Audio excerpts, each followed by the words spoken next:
everybody. Welcome. Thank you all so much for being here today. My name's Catherine Galogli, and I run the White House Champions of Change program here.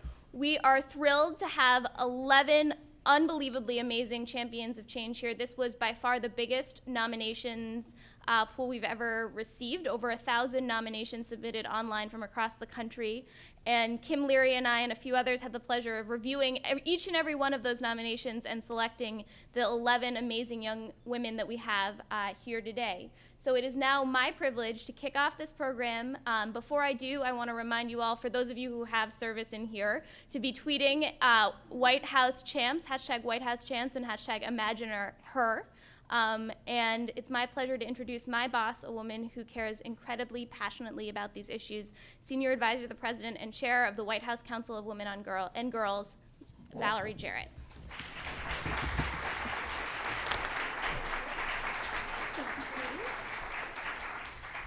Thank you, Catherine, another rock star in our midst, and good morning to all of you. Good morning. Welcome to the White House. I just never get tired of saying that. It's just 6.5 years in, it's still fun.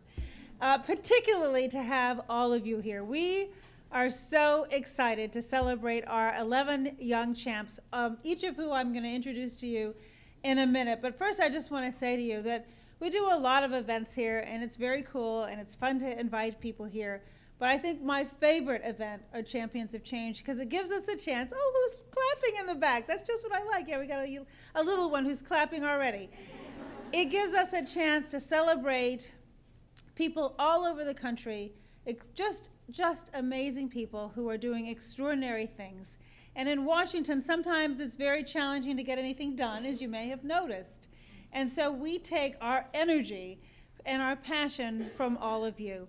And for those of you who are here supporting the champs, we all know that they wouldn't be able to do what they're doing without somebody in their corner encouraging them and pushing them and giving them the energy they need to move forward. And so for those of you who are giving support to our champs here or who are watching our live stream at home, thank you, thank you, thank you. We appreciate your efforts as well.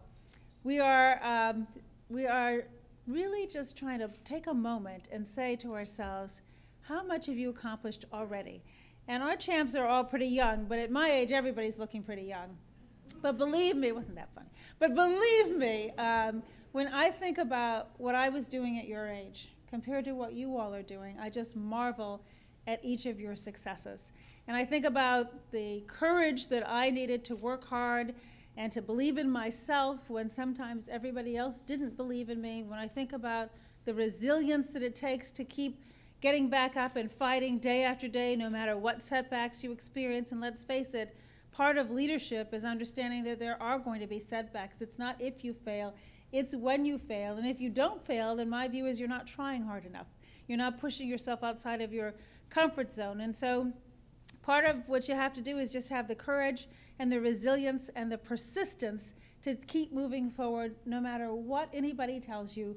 And I hope that today lifts the 11 of you up and gives you a sense of additional momentum to go back home and continue to be the change agents in your community, but you're also role models. And part of why we like to celebrate it here and to encourage the press to focus on you, and we're getting a lot of interest in the regional press as well as the press here in DC about your lives, is because people are now going to look to you as leaders. And they're going to say to myself, well, my goodness, she looks like me, or she's had a similar life experience to me, or she had an idea that I had, but not only did she have an idea, she turned her idea into action. And other people follow those leads. And so you are not only rock stars, as I had a chance to tell you out in the hallway, but you're leaders. And with that comes a fair amount of celebration, which is what today is all about, but it also comes with responsibility. And when you know that people are counting on you and looking up to you, and hoping that they can be like you, then you have to remember that that carries with it your sense of obligation to them. And that's really what our country is all about. It's this collective responsibility to one another, and that's what community means. It means that you're not just looking out for yourself. It means just because your child has a full stomach, if somebody else's child is hungry, that's your responsibility too. And that's really what's been the driving force behind the president since day one. is this sense that in our country where we know talent is ubiquitous, but opportunity is not, that we have a responsibility to expand that opportunity to everyone, to make sure that every child, regardless of zip code, regardless of race, regardless of religion, regardless of disability, regardless of sexual orientation, regardless of whatever circumstances they came into this world, if they're prepared to work hard and play by the rules, then they should have the chance to succeed. And each and every one of you has not only succeeded in your own right, but you're lifting others in your community up, and each of you have touched lives already, and the best is ahead, because from here, who knows where you'll go. One day, I hope one of you will be standing right here celebrating the people who follow in your footsteps. So collectively, I want a big round of applause for our champions.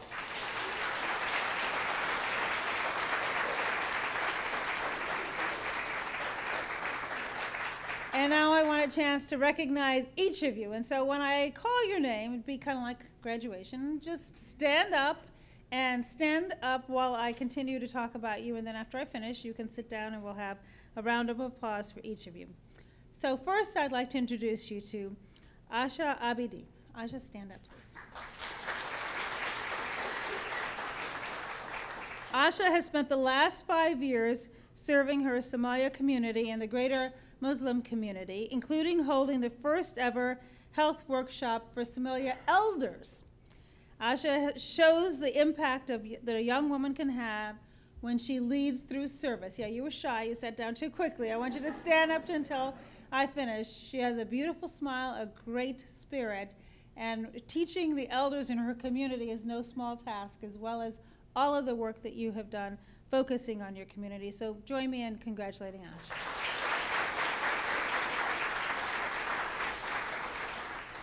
Next, we have Yesenia Alia. Yesenia, please stand up.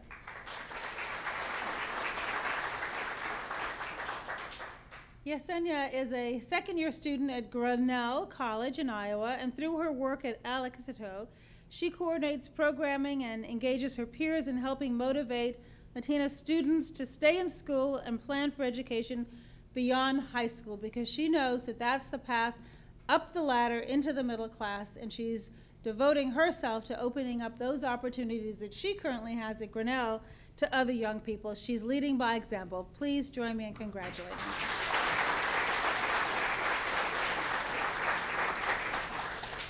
Next, we have Dialia Avala. Dialia, come, Dialia.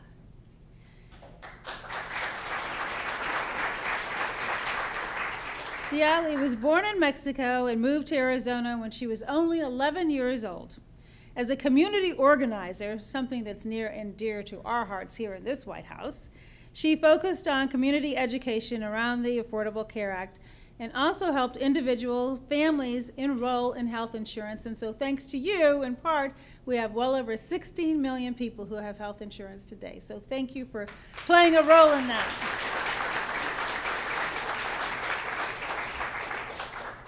In 2011, a traumatic brain injury turned Meredith Boyce's life upside down, leaving her with disabilities, including blindness, that required more services than her school was able to provide. Meredith transferred to South Carolina School for the Blind, but never forgot her prior fascination with computers. Meredith began facilitating blind and visually impaired students transition to the new technology tools and has been a leader in using technology to make school environments more accessible ever since. Thank you so much, Meredith.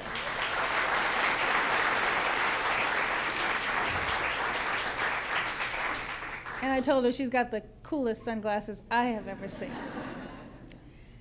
Next, we have Rita Hereford. Rita? There you are. Now, Rita is a fifth-generation farmer from Huron County, Michigan. She not only farms 4,400 acres of crops, but also works with local institutions to educate consumers about the importance of sustainable farming practices. Thank you so much for your hard work, Rita.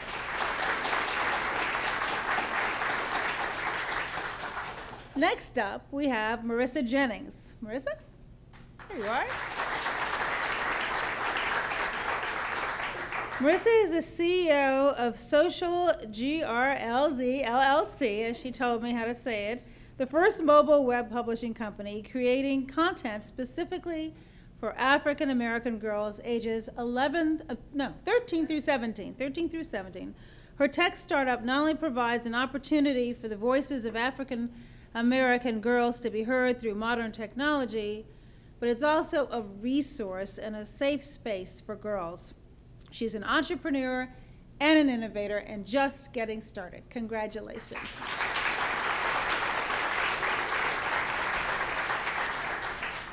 Next we have Fatima Knight. Fatima? Fatima, where's Fatima? She's on her way in. She got a little help. She's at the gate. People always get held up at the gate. Don't hold her against her when she gets here. She's here in 1 minute. All right, well, you know what? I'm going to come back to her in case she gets here before I finish. Next, we have Ashley McCrae. Ashley?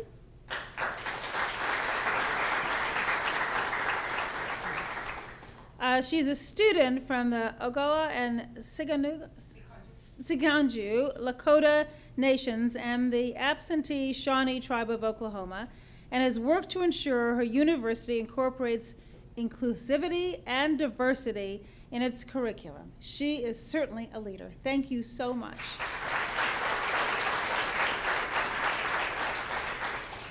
Next, we have Sweta Prabhakar. Congratulations, Sweta. Sweta is the founder and CEO of Everybody Code Now, and I think that even includes me, so maybe I'll get a coding lesson before the day is out. It's a not-for-profit working to empower the next generation of young engineers, scientists, and entrepreneurs. All of 15 years old herself, sorry for outing your age, Sweta has helped teach hundreds of students to program, and we are so proud of her giving back, not just programming herself, which is no small feat, but giving that gift to others. Thank you so much.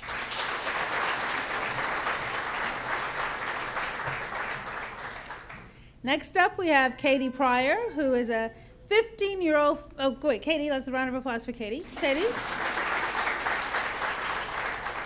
Katie also is 15. She's the founder of Youth Trumpet and Tape Corps, a 501c3 not-for-profit organization that trains and supports and recognizes high school trumpet players who use their musical gifts to honor our military veterans. Katie and her peers play taps at many veterans' funerals, providing live music in place of what otherwise might be a taped recording. What better way to honor our fallen soldiers, our men and women who've sacrificed, made the ultimate sacrifice in order to keep us all safe. Thank you so much for your service to them and our country. Now we have Amanda Taichin. Amanda, where are you? Yes. Amanda is a Navajo woman. Thank you. She created Native SOAR, which stands for Student Outreach, Access, and Resilience, where Native American graduate students and staff mentors underrepresented, mostly Native American college students, who also in turn provide mentorship to Native American high school students, giving back to her community that she loves so much. Thank you so much. Now, did Fatima make it? I thought so. Fatima Knight, stand up. We weren't going to finish without you. Oh, it's okay. Be all right.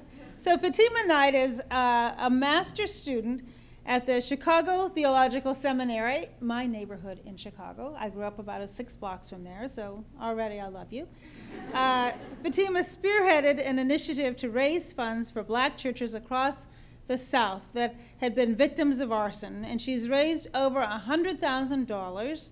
She's a pretty amazing young woman. Thank you for your service to your community.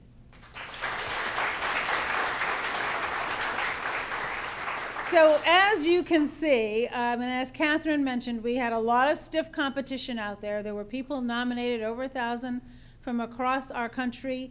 But we think by any standard, everybody out there will understand why we chose the 11 of you. You're amazing, you're leaders, your mentors, your beacons of hope to people who wonder whether or not this country will give them the kind of opportunity that we all know they deserve. And because of you, not only are the people in your community better off, but the people all across our country are far better off. So we thank you on behalf of the President. We thank you and we welcome you to the White House. We're delighted to have all of your friends and relatives who've helped you get here be with you to share this amazing day. And as I said, remember, it's an honor, but it's a challenge to you also to remember the responsibility that you now have as those beacons of hope, as those champions of change. Thank you very much, everybody. Oh, and now I get to introduce to you Kim. Now, Kim, come on up. Kim is also an amazing rock star who has been helping us so much through the White House Council on Women and Girls that I chair. And during her time here, she has been instrumental in focusing on women of color, women from communities that have been disadvantaged, women who all too often have felt that they didn't have the support that they needed to, as I said at the outset, thrive and compete on that level playing field. And so I introduce you to Kim, who will take over the program from here. Thank you very much. Thank you so much, Valerie, for reminding us about the essential components of leadership as being service and also of providing hope to communities across the nation and across the world. It's now my pleasure to introduce Karen Civil, who will be making remarks in just a moment. Karen Civil is a leader in digital hip-hop media and strategic marketing, and she has a voice and a presence and a reach across not only this country, but the entire globe. So please join me in welcoming Karen Civil.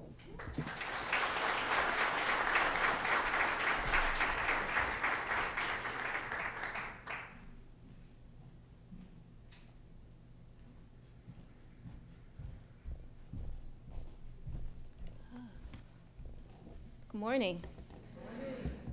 It's a little nerve-wracking. This is new for me. I've been in front of many audiences, but the White House takes the cake.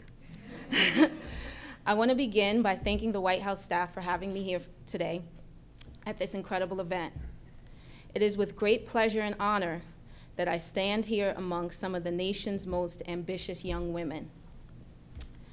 As a young girl who grew up in Elizabeth, New Jersey, I was unsure of how a fascination for the internet would allow me to lead a life filled with endless possibilities.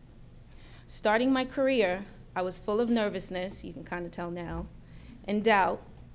Nonetheless, courage overpowered all my emotions. In a society that wanted me to be anything, I chose to be myself. Every young woman should understand the importance of being themselves and just how dynamic you are, in spite of often being told or shown otherwise.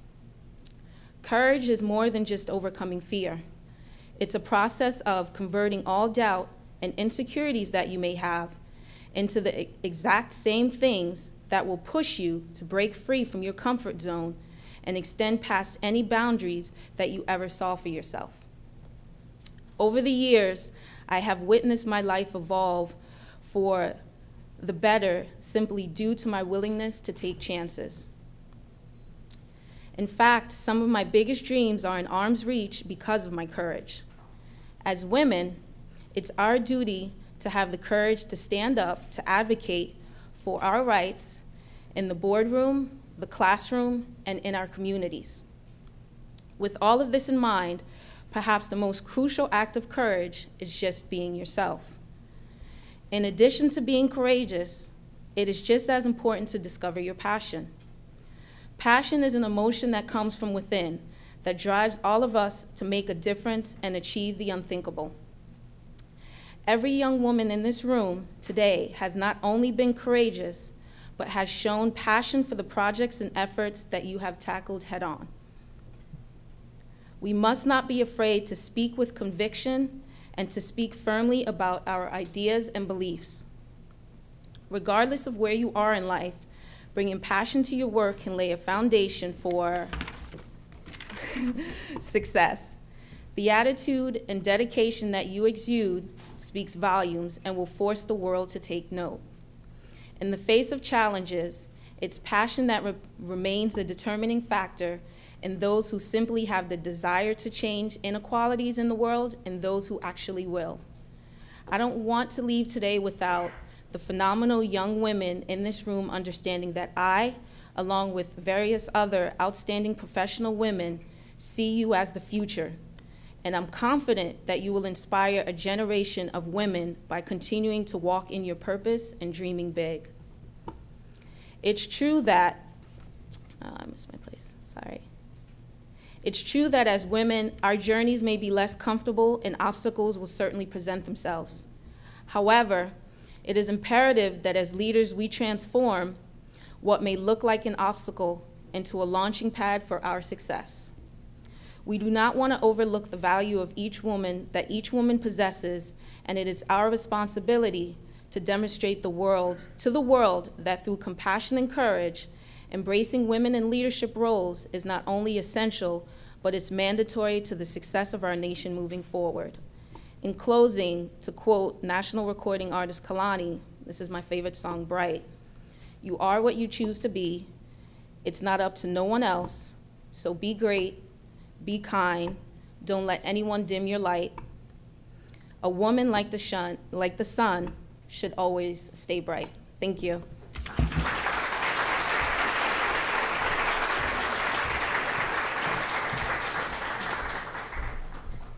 Thank you, Karen, for your wonderful reflections on the importance of courage and kindness in leadership. Now it's my great pleasure to introduce Tina Chen, who's a special advisor to President Obama, the executive director of the Council on Women and Girls. She's also my boss and my mentor. So please welcome Tina Chen.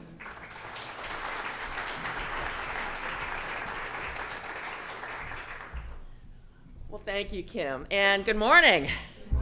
So welcome to the White House. This is really a special day, and you are just looking out at this amazing group is so wonderful to have these amazing young women, and I hate to tell you what I was doing at 15.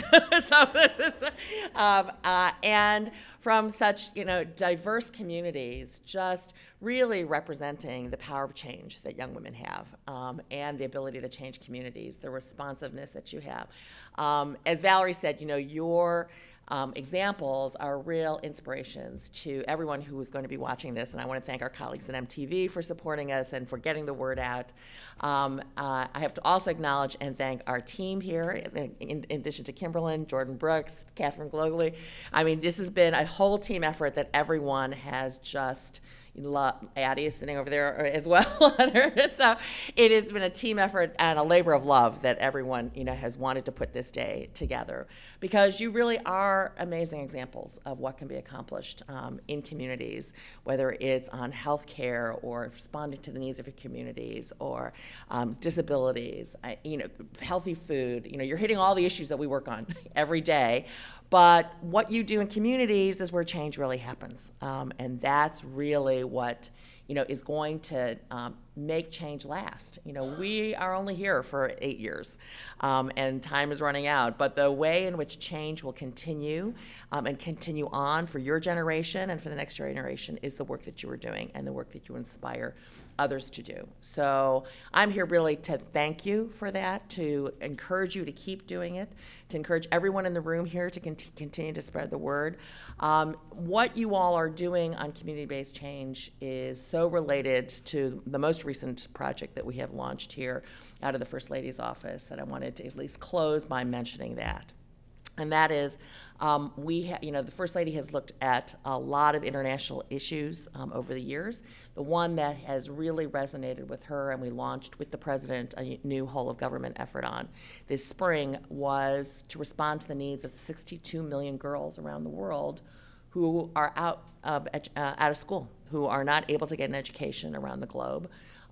It's represented by girls like Malala, by girls like the girls who were kidnapped by Boko Haram in Nigeria, by other girls whose names and faces we don't know, who are unable to go to school either because there is no school in their community or the school is too far away, or their parents don't understand the value of an education. They find their value in their girls more in their, in how much they will get when they marry them off or when they use them as labor, or just all of the prejudices that girls face, especially as they get older and become adolescents.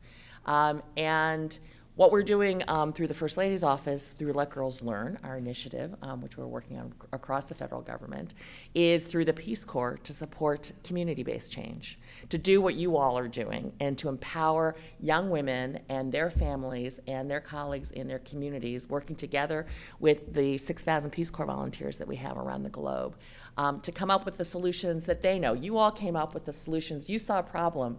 You devised a solution. You inspired others to follow you in that solution. And that's a power that we want to give those girls and their families as well, because as you have found, that's the way we're going to change hearts and minds.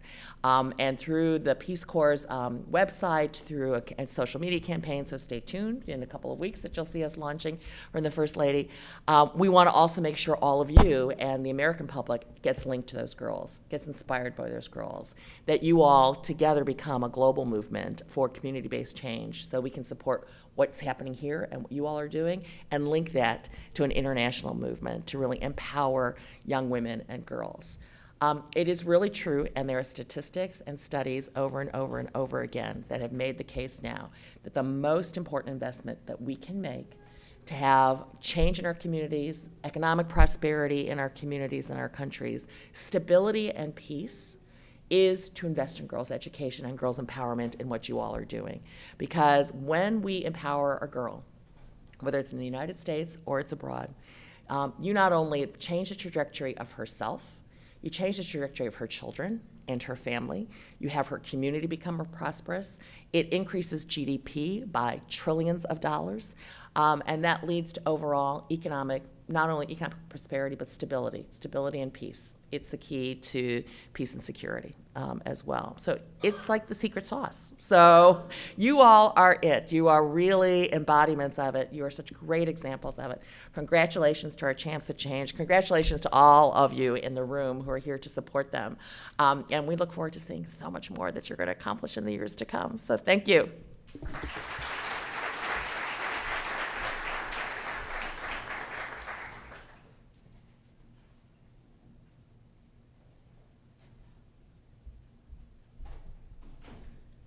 Well, we've already had two of the most senior women in the Obama administration hitting heavy, so I think it's been a good morning so far. I hope you all agree.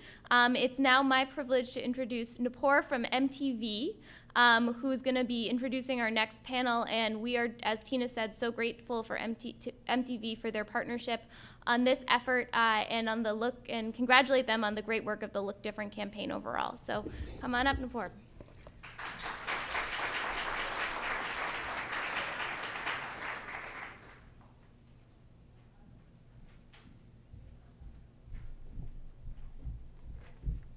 Good morning.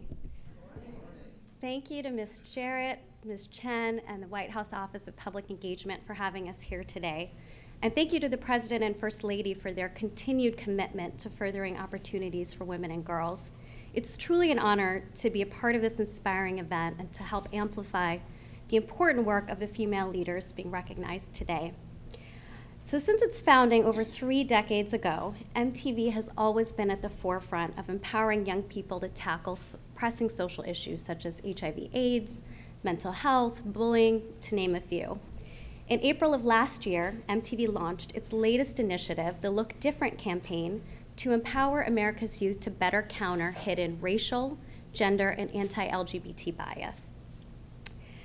According to our audience, bias is at the root of many of the world's problems. It's what leads to discrimination and the oppression that can hold us back and prevent us from having access to the opportunities we deserve. Just this morning, MTV unveiled a new study looking at how gender bias in particular is impacting young Americans. We found that over half of young women worry about being denied opportunities because of their gender, and a similar number wishes they knew how to tackle gender bias in society. The good news is that both young men and women want to take action.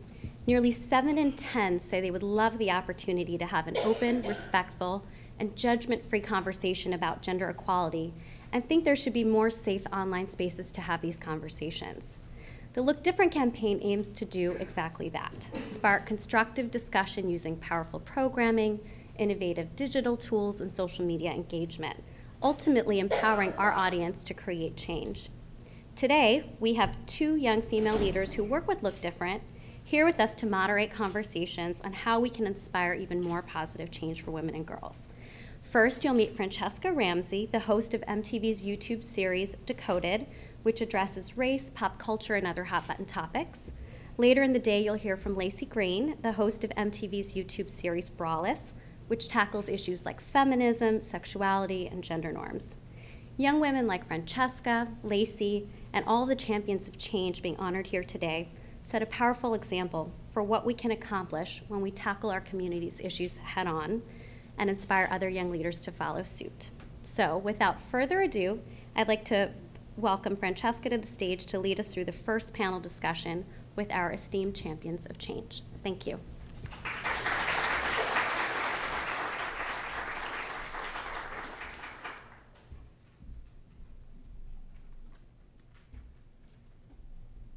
All right, ladies, do you want to come up to the stage? We have Asha Abidi, Yanisia Alia, Fatima Knight, Meredith Boyce, and Ashley McCrae.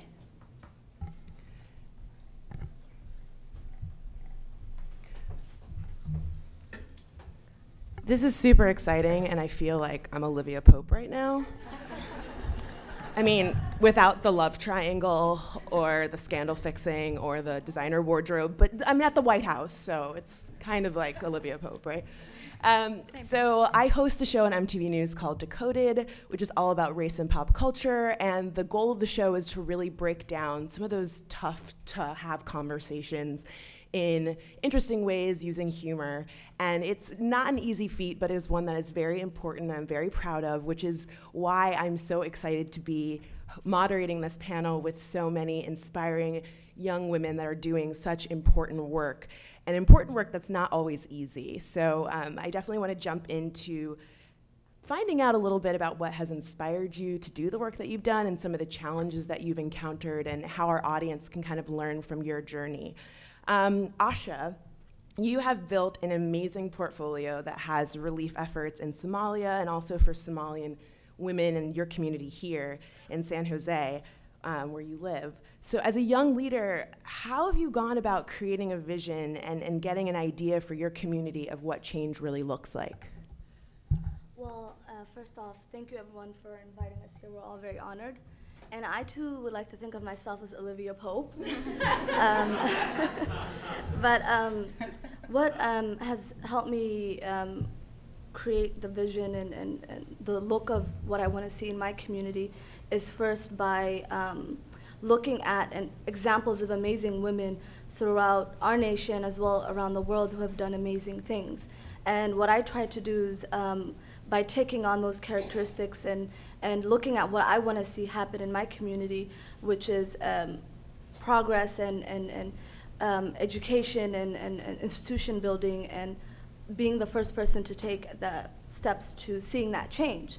And hopefully by my actions and by the work that I'm doing in my Somali community in the Bay Area, what up to everyone in California, hopefully having young women like everyone here following in those steps to achieving higher education and making sure that they're giving back to our younger siblings as first-generation Somalis and as immigrants in this community. Many of our families don't know how to guide us through the education process and making sure that they assist us in the steps to achieving our goals, and just being the young professionals in the community that's looking back and helping everyone. Yes, absolutely, give her a round of applause. So I'm really glad that you mentioned education, because that's exactly what Yanisia is doing, working to get Latino students and their families more comfortable when it comes to applying for college. And that's tough. That is a really huge undertaking, especially if someone in your family hasn't gone to college or you don't know who to reach out to.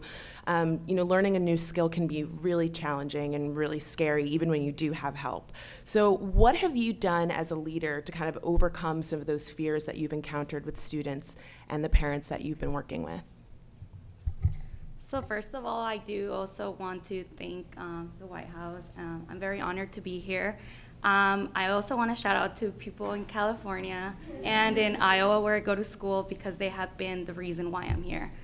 And it's definitely been a challenge. What inspired me actually to do the work I'm doing is that I am a first-generation Latina college student, and I'll snap for you. And it was a very difficult journey. I never even identified myself as a leader when I was in high school. It wasn't until I got to college that I realized that I was working full-time at McDonald's as a manager while in high school. I was going to high school in a very low-income community, and I was striving to get A's. And I was also taking the responsibility and the role of helping my parents raise my siblings. So every single time that the group that I help coordinate at Grinnell, shout out to them, by the way, every single time we enter this programming that we do, we put our own experiences to it, because we feel that if it's not our voices speaking to them, it's the opportunity for us to let our parents know, because there are cultural boundaries. Because in our culture, in most Latino families and communities, it's very difficult to let their children aspire for higher education, because they come from a community that they don't know anything about the US education system. They don't know anything about what's happening. So it's very difficult for them to understand. So for every single time we conduct a workshop, it's our opportunity to let our parents know, our community know, our students know that it may be difficult sometimes to break those boundaries, those cultural oppositions, but it's okay to do it. It's okay to take the risk and do it, because at the end, you don't know what's out there. If you don't take a risk, you never know how far you can go. You are, oh, I'm like, whew, I'm like feeling it right here. I was like, I could do anything. Thank you so much. That is so incredible, and your voice is so needed. Fatima, you have also done some really incredible things in your community. What's really interesting about your work is that you've also done things to bridge communities, which I think is something that a lot of people are afraid to do and don't realize how important that is. And so what you did was you raised $100,000 for these AME churches within the Muslim community. So that's really extraordinary, but did you find that there were any challenges or opportunities that came out of bringing together the Muslim community and the African American Methodist Episcopal community as well? Yeah, I would, first let me say thank you to the White House for being invited. I'm really honored. To the question, you know, it's interesting because historically, the Black community and the Muslim community are very integrated, you know, in that the first Muslims that were in this land were African Muslims. So our stories are very much so the same to a certain extent. And so I think that's why the idea to do this campaign came somewhat organically, because I am Muslim, but I'm also African American.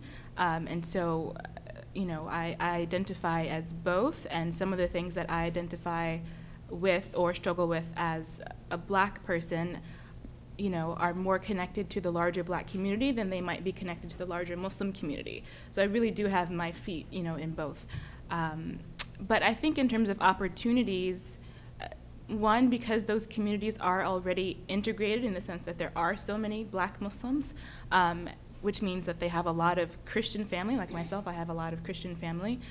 So I think starting the campaign actually made a lot of Black Muslims feel very proud to be able to present something like, yeah, this is who we are. We are both Muslim and African American. We have our feet in both, and we care about both communities. So I think there was a large opportunity there, and it was also an educational opportunity, because I think I got to teach a lot of my Muslim brethren that, you know, listen, we are very much so a part of this American fabric, and you know, a great example of that is the ways in which the Black community and the Muslim community are so integrated. And so I think it was really a teaching moment for the Muslim community and for the African American community to see Muslims coming out for them and supporting them in that way. So it was just really great. It was positive overall, started positive, ended positive. So it was, alhamdulillah, it was a great opportunity and opening for us. You're a really great example of someone taking a devastating situation where, you know, we had these arsons across the South and turning it into something really positive and bringing people together. So thank you so much for inspiring everyone here and in the room and watching at home to know that in times of tragedy, we can find the strength to do something positive and come together for change. Ashley, so your innovative academic work links indigenous natural knowledge with the history of science, which traditionally has a very Eurocentric focus. So I heard you laughing, it's okay. The truth is funny sometimes. So as an academic historian, activist, and as a mentor, you know, you have really been able to blend the past and the present together in your leadership. So what are some unique opportunities that exist for young women leaders, especially in indigenous communities? Niyawe Pilama Yaye, thank you. My name's Ashley. I'm a PhD student at the University of Oklahoma. I study history of science, technology, medicine, but I do indigenous knowledge, so I'm very different from everybody else. Some of the unique opportunities that I see for Native peoples is, especially using history, is seeing all the places in history where our voices are left out and wondering why. Why are our voices left out in every single history book, in every single classroom? The reason why I feel so passionate about the work I do and lifting the voices of my community up is because all throughout my graduate career, I have not seen myself reflected in the classroom, in the university in general, in any level of academia, really. And I'm a mother, so that makes me really sad. And that's the reason why I feel like it's really important for Native women to encourage each other and lift each other up so that our children can find those voices and they can see that we do belong in the history of the United States. We do belong here. So I think some of the opportunities for Native women, I think that Native women should not feel limited in what they can do. I feel like all of us come from a really strong community, a strong tradition of really having really strong Native women coming before us and standing behind us. So I think that we just need to go back to our old ways and be strong Native women and encourage the next generation to stand up and be strong Native women too. So. Absolutely. So Meredith, you are very tech savvy in addition to being stylish, which we've already covered extensively. So that is why you're a member of Aspiration C, where you engage with thousands of young women in conversations about tech. So as someone that is very passionate about technology and is an advocate for people with disabilities, there really is a huge opportunity for our technology to rise to the occasion. And in the YouTube community, we've really been kind of pushing to try and get captions. That's a really big thing that I've been really passionate about. And so I'm really interested to hear from you how you think that technology needs to change, or how we need to change in how we use technology in order to make it more accessible for people from disabled communities and communities in general. All right, so thanks again to the White House for inviting me here today, and thank you, Francesca. Well, I mean, right now, if you're watching at home on a live stream, does it have captions? Probably not. Does it have descriptive audio? Definitely not. Captions, obviously, aren't my biggest thing, but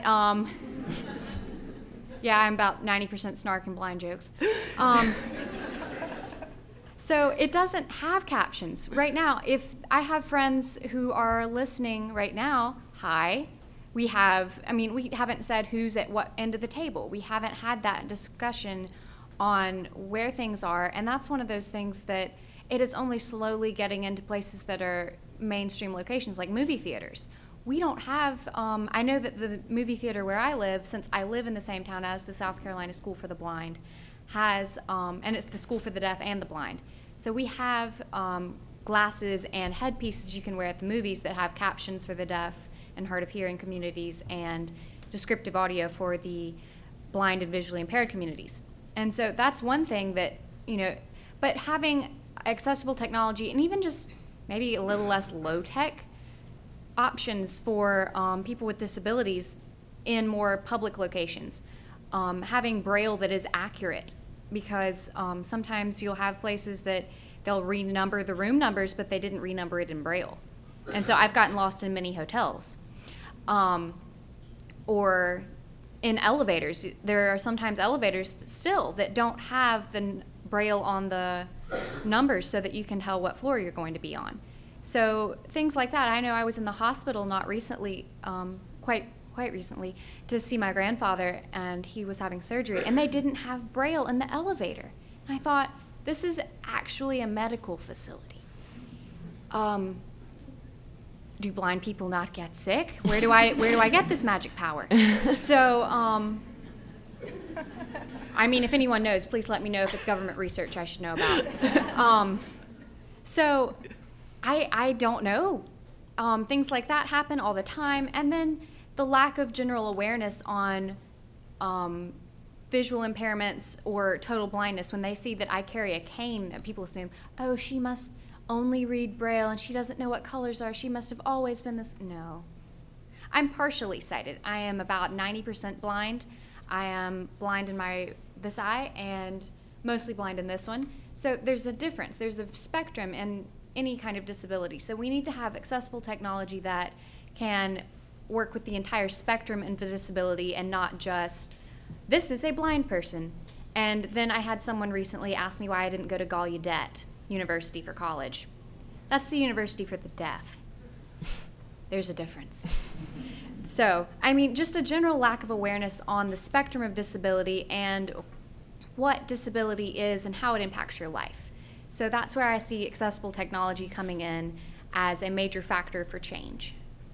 And I love that you have such a great sense of humor. If I didn't, it would be extremely sad. Absolutely, but it also, I think that it really is also a testament to the fact that it helps your message get across. You know what I mean? It kind of makes people feel a little bit more comfortable, and that's something that I try to do in my work also. So on that same note, I'm really interested to hear from all of you if you have a tactic or a strategy that's really helped you get your message across, especially for people watching at home and here in the room who are maybe thinking that they're really inspired and they want to move forward in some sort of change in their community.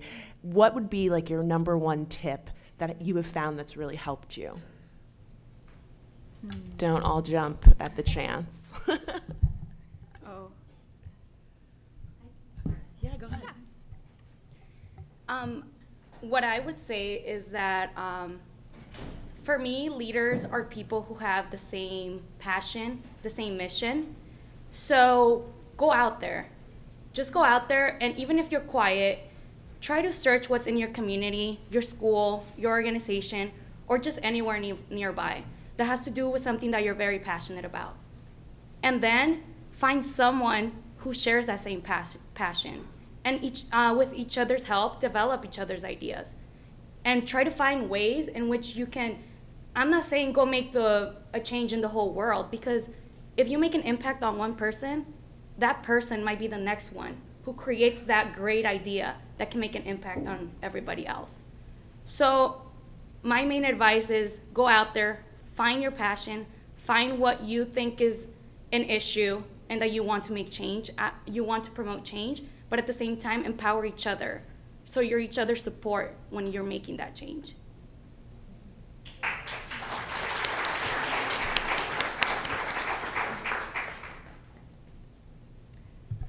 My major piece of advice is to find and seek out mentors. That I could not survive if it weren't for all my awesome Native sisters and my PhD mentor, Kathleen Crowther, and all my Oklahomies out there. Like, there's no way. Actually, in fact, I want to give a shout out to Sarah Adams Cornell, who's organizing a city council meeting to abolish Columbus Day and change it with Indigenous Peoples Day.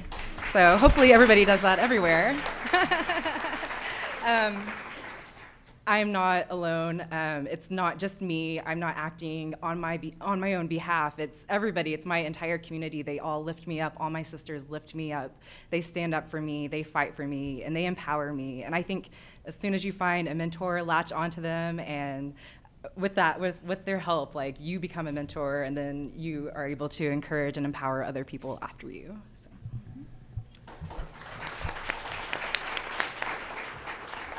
One thing that, one advice that I would have for young women and leaders and community organizers is finding what your passion is first and foremost. And for me, I accidentally, well, not accidentally, it was through the 2011 famine, which was a ginormous catastrophe. Over 200,000 women and children died in East Africa due to the horrible drought that we had. And what made me stand up and get active with my community abroad and here is that looking at the images that we saw all over CNN and Fox News and all over through the media, I mean, every single day throughout, like, our lives, we always see different natural disasters happening throughout the world, and we sympathize with them, just like the Syrian refugees right now. But it's a completely different story when you see people from your community in Somalia, girls that look just like you, and being a refugee myself through the civil war in the early 90s, and knowing how it feels to be in a refugee camp, and seeing this on TV 2011, I felt like I can't just turn away and just donate a few dollars, but I need to do as much as I can to support my people back home and you know, mobilize my community in the Bay Area. And the Bay Area is such a generous and big-hearted community where just making sure through technology and through reaching out to the different community organizations and community members, we've raised over $1 million with Cisco matching, and just reaching out to people with an open heart and letting them know how you feel about what's going on. And it's worked for me, and I'm definitely sure it's worked for all of you guys. Mm-hmm.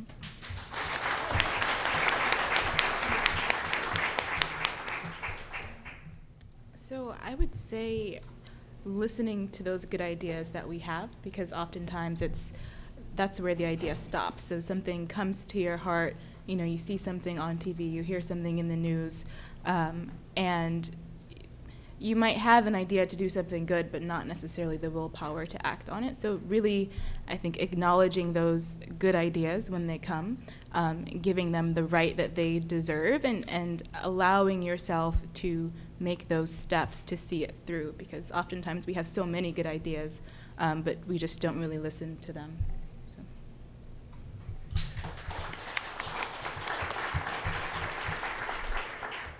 My advice for how you should go about your change making is find what makes you angry and then find a way to make it personable. I could go on for 3 years about what makes me angry, but none of you would care because it doesn't make you angry necessarily. So find your way to make it personable, make it humorous, make it, you know, witty. Make whatever it is that you are trying to make your change, have a way that connects to your wider community. And so you also don't alienate your potential supporters by giving them jargon about, oh, well, the GUI on this CPU just isn't accessible. You know, that's I don't know, that doesn't help anybody. So you have to find a way to make what makes you angry and then make it funny.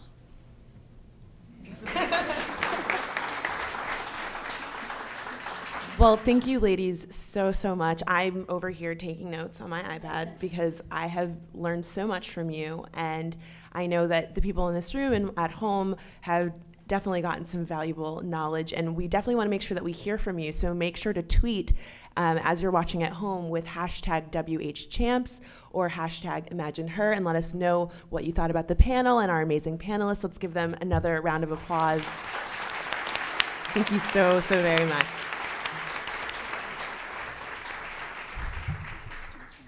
Oh, so it looks like we have time to take questions from the audience. So you're gonna have to stand up or raise your hand. Okay, great. Hi.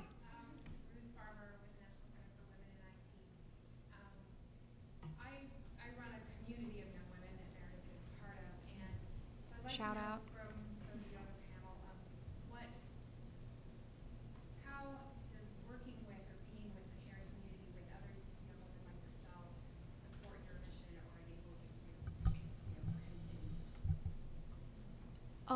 Well, I can certainly vouch for the NC WIT people over with Ruth, and that they have helped me out so much. I mean, I have faced some struggles as a woman in particular, but also with disabilities. But with our group, we have so many amazing women who also, so many deserve to be up here on a stage and get their accomplishments recognized.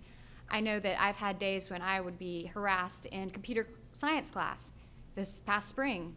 Shout out to that guy.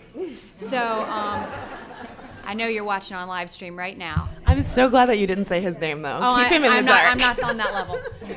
The shade is not that strong. I mean, I know that I wrote angry posts on our NC WIT Facebook page that night because I was like, this guy, he just keeps giving me these gross sexual harassment kind of slurs, and I am just really sick of him. And so I had an entire army saying that A, they would come beat him up, and B, here's how to deal with it. And so while they didn't come and beat him up, sometimes, you just have those days. And so they did help me out a lot with some moral support and giving me resources on how I should deal with that, how I should take that. And then other times when it was not even a peer, it would be someone else. I know that I had a substitute teacher one time say, oh no, this is the wrong room, honey. The cosmetology's down the hall. I don't think I would be the best person to cut your hair. But, I mean, we could try. I mean, who's a volunteer? But just things like that, just little microaggressions, they add up, and you always need somebody who's been there, who has had that experience, who knows how to overcome it. So the wonderful fellowship that's offered by our community at NC WIT has been really strong for me, and I know that a lot of you have mentioned about your communities, your Native women communities, that was super strong for you, and all of your Muslim community. That's so good in the same way.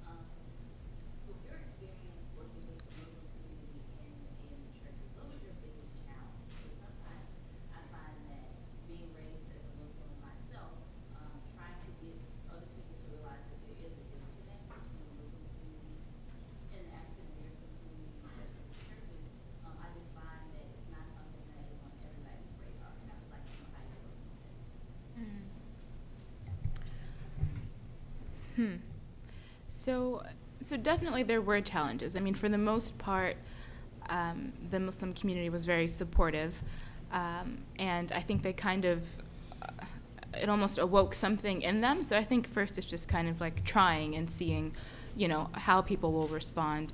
And if it's something positive, usually people will respond in kind. But I mean, there definitely were challenges. I had, people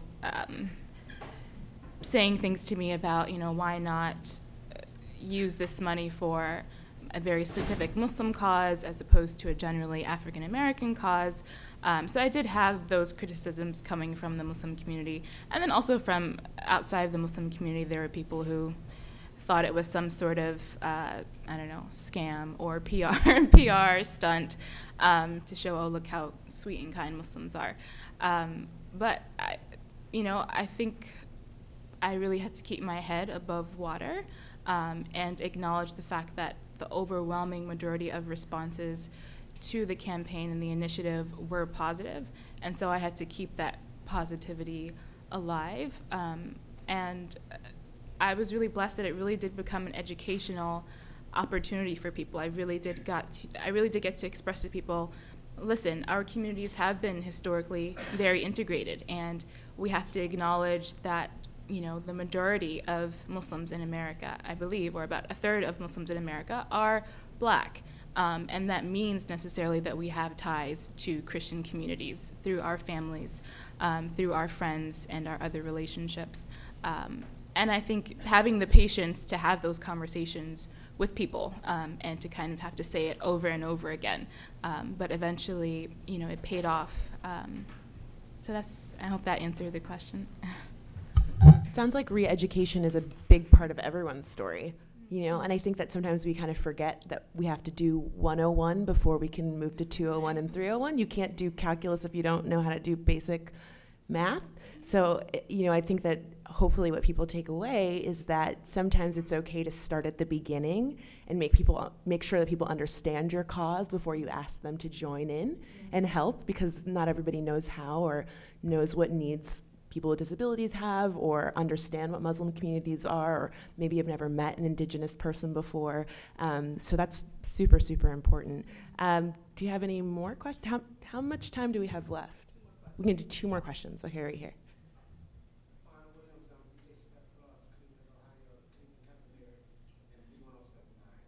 Get that promo in.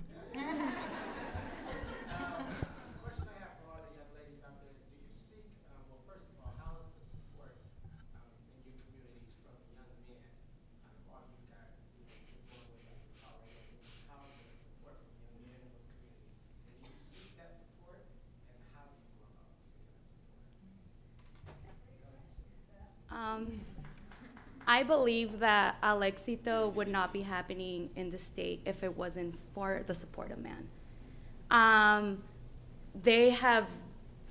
It's so amazing to see both men and women working for the same cause, because I see Al Éxito as a movement, and in a movement, it just can't be one group fighting. It has to be everybody.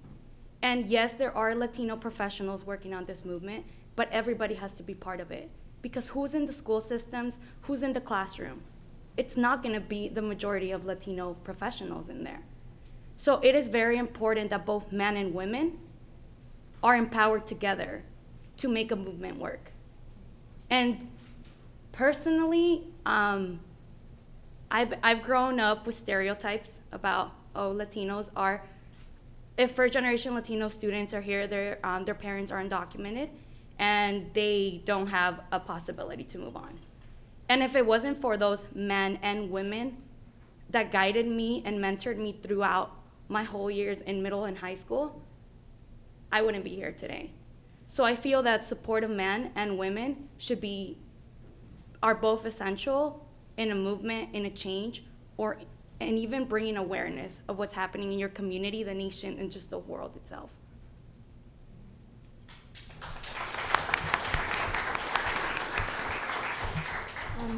From what I've seen in my community is that I know generally we like to say being assertive, taking action, problem solving, you know, the leadership roles in a patriarchal society, you know, the men are taking role and leading the way. But for my Somali community, and I've noticed in our general Muslim community, is that the women are the ones taking control. The women are the ones organizing and putting programs together and creating initiatives to better the community.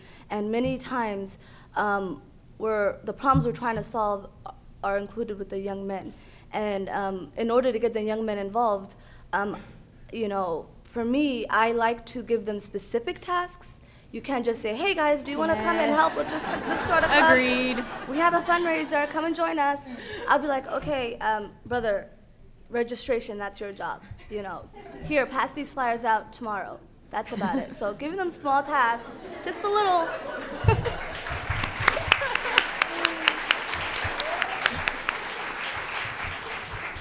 Can I also just tack on there, because it is really, I'm so glad that you asked that question, because it is really important that we remember that, you know, women's issues can extend to other people and that we can get support from people of all backgrounds. They don't have to have, you know, common religious background or any of those things. I also do want to make sure that we shout out, you know, our non-binary folks and our non-gender conforming folks too, because sometimes when we talk about, we're like men and women, and then there's an entire audience that's like, but what about me? So we have to remember that they have a place in these conversations too, and their support is really crucial. And what's exciting about the internet, especially because a lot of these initiatives have been spawned by the internet, you can see who your audience is, and it is incredibly exciting to see young men taking up the cause and using hashtags and making sure that they are amplifying voices. I think that's also really important to remember too, is to speak up and not over. You know, I can't speak for the shoes that you've been in, so Sometimes we see people repurposing something someone else has said instead of saying, hey, everyone, listen to this person. So that's really, really important as well. Well, for me, I do think that involving Native men is essential to any Native cause or activism. Native communities, ever since we were colonized by the United States. Spill that tea. Sorry. We have had difficulties with relationships between men and women and our roles in the society. I mean, we have all different spectrums of gender identity traditionally, and a big push in my community is towards decolonization. So that means going back to our traditional ways where women were valued for their leadership skills and where two-spirit identities were included, and not only included, but actually valued because they are sacred. I do have a lot of support from Native men. There's a Native hip hop artist in Oklahoma named Jesse Robbins, who's been really supportive and really active in making sure that my voice and the voices of other women are uplifted and empowered. And it's really difficult, though, because of the tension that came about because of colonization, to restore those wounds. But I think that just pushing forward and moving on through decolonization and the decolonization process has really enabled a lot of men in our community to heal themselves and to see the value in women leadership. So I think it is important. Mm-hmm. Thank you again to our amazing panelists. And please make sure to continue tweeting about the panelists and about today's presentation using hashtag WHChamps and hashtag ImagineHer. Thank you all so much, and thank you for being such an amazing audience with such great questions.